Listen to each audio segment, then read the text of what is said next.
Hi, everyone. This is Darius Sulam from Inside Scientific, the online environment for life science webinars, virtual events, interviews, and educational content that helps you do your best work. Our Real Science sessions focus on connecting with the researchers, educators, and industry professionals from all walks of life that make scientific discovery and innovation possible.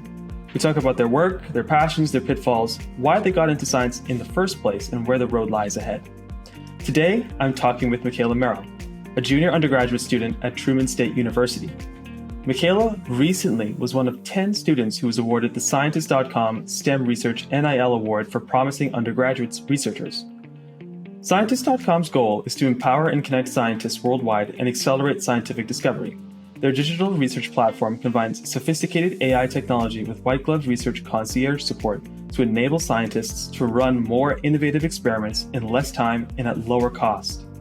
Scientist.com operates private enterprise marketplaces for most of the world's major pharmaceutical companies, over 100 biotech companies, and the U.S. National Institutes of Health. This award is part of Scientist.com's commitment to support and mentor students who are at the beginning of their education and careers in STEM. In addition to a grant of $5,000 each, the 10 award winners are collaborating with Scientist.com as brand ambassadors.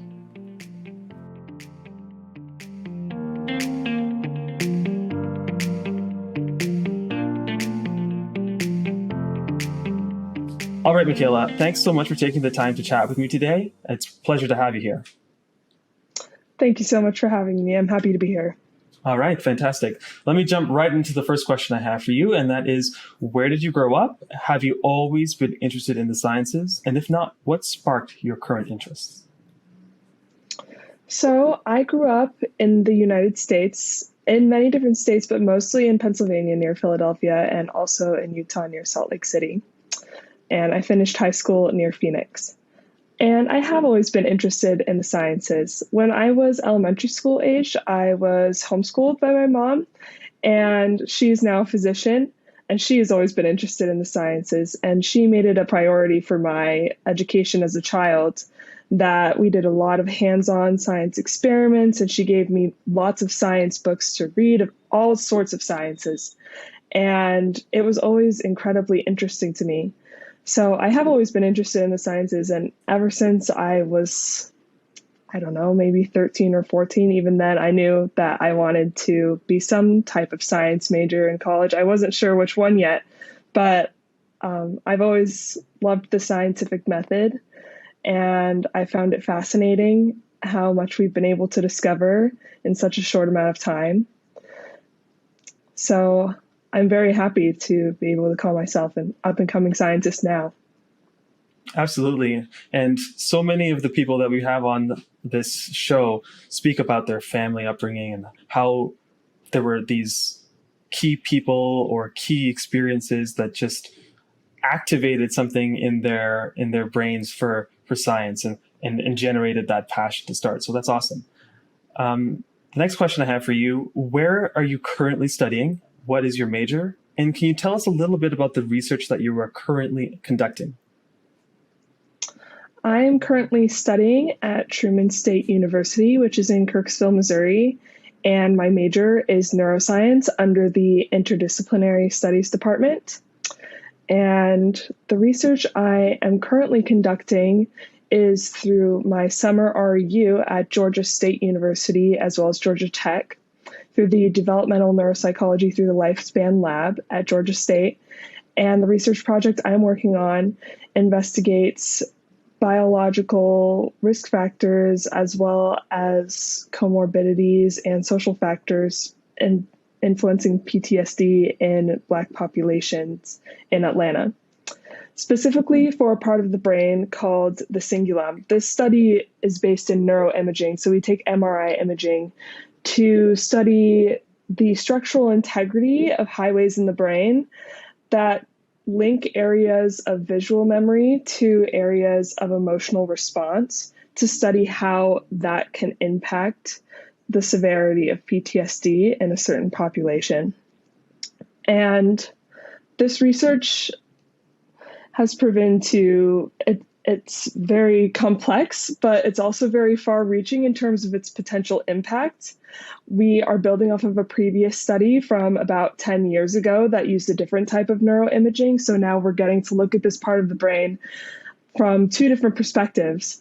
And what we found is that this part of the brain, the cingulum, which we're still learning so much about, relatively recently discovered compared to some other parts of the brain, has many different areas in it, and different areas may have different responses to trauma, and that can have very important implications for how this population responds to and exhibits symptoms of PTSD. For example, the part of the cingulum that links visual memory to emotional response has higher structural integrity in the cingulum, which means those signals moving in between those two areas of the brain are essentially they're moving much more efficiently in a pathological way.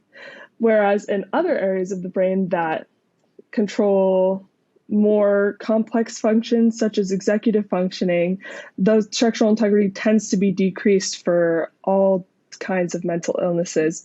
We've also seen that in other areas of the cingulum. So it's very interesting as I'm just learning now how to conduct professional level scientific research in a lab, to get involved in a scientific project that's so complex and so far reaching. But it's also been very rewarding, and the mentorship has been very valuable as I navigate this project. That is amazing, and it sounds like you're really knowledgeable in this subject. As an early career researcher, it's very heartening to see that your passions for this project in particular are so high. And of course, the topic that you're researching, while neuroscience is so broad and far-reaching, the specifics of your project to help understand those risk factors in a population such as the Black community is really inspiring. So moving onwards on the topic of inspiration, who was or is the greatest influence on your career? Do you have a mentor that has played a significant or important role in your career? I would say probably my first and my most important mentor, of which I have several, but my first and most important is definitely my mom. She finished med school a couple of years ago, and she is now a practicing neurosurgeon at Indiana University. And to be clear, I did not just go into neuroscience because my mom did. I am also very passionate about it, and that passion was inspired by her. And it's very inspiring to see her follow her dreams. And she's always told me that even if something is really difficult, that I should follow it if I'm passionate about it. And that doing hard things such as scientific research can be a very arduous process. And obviously neuroscience is a very complex topic of study, but she's always inspired me to follow my dreams. She's always supported me, and I'm very grateful to her for that.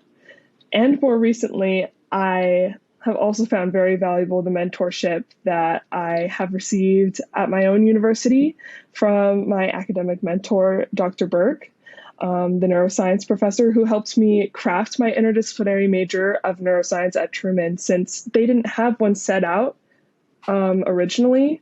So we had to create that from scratch, and that was a very informative process, and it really helped me think about my major more in depth, and it helped me solidify, like, this is what I want to do, since I didn't just get to pick a major. I really had to carve my own path, essentially.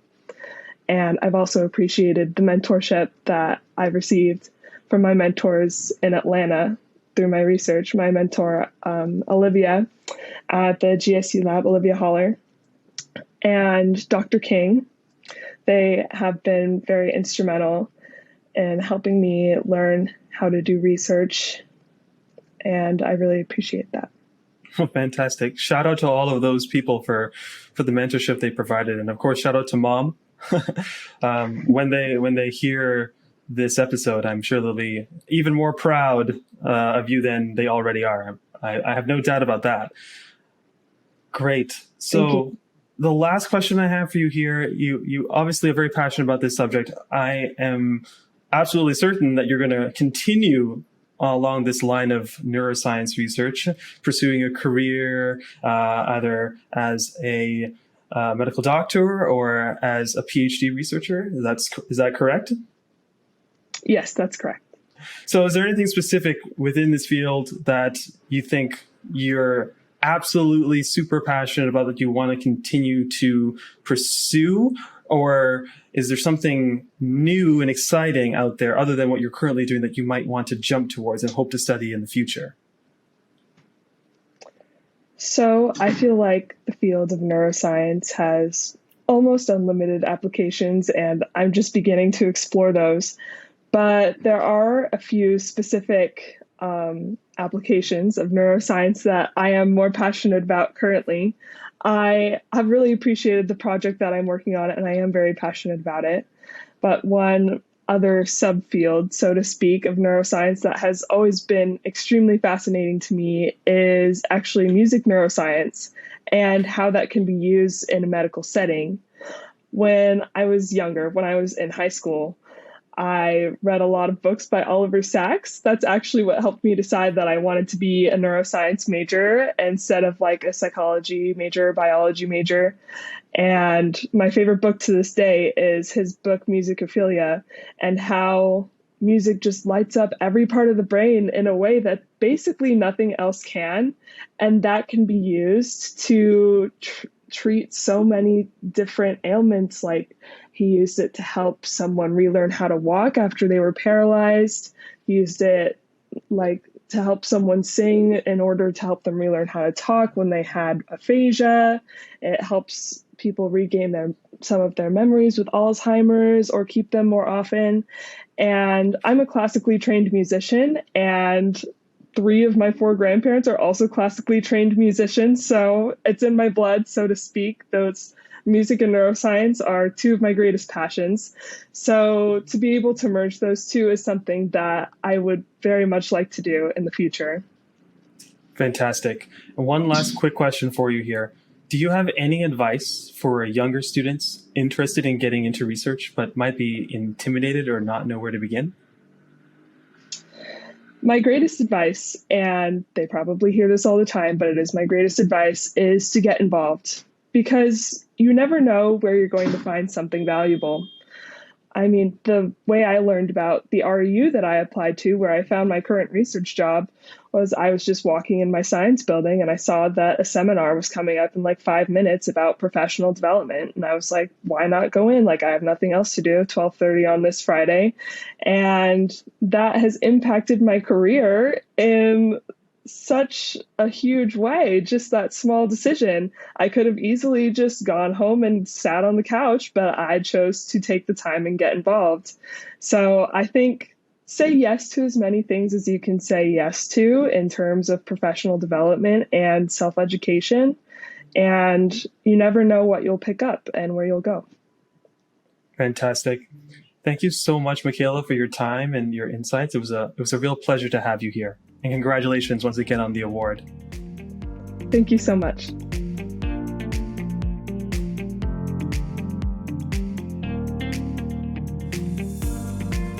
We hope you enjoyed this episode of Real Science and that you'll tune in to future episodes where scientists and students just like you answer questions about their life, their work, and share insights into what it's like to be doing real science. Don't forget to subscribe.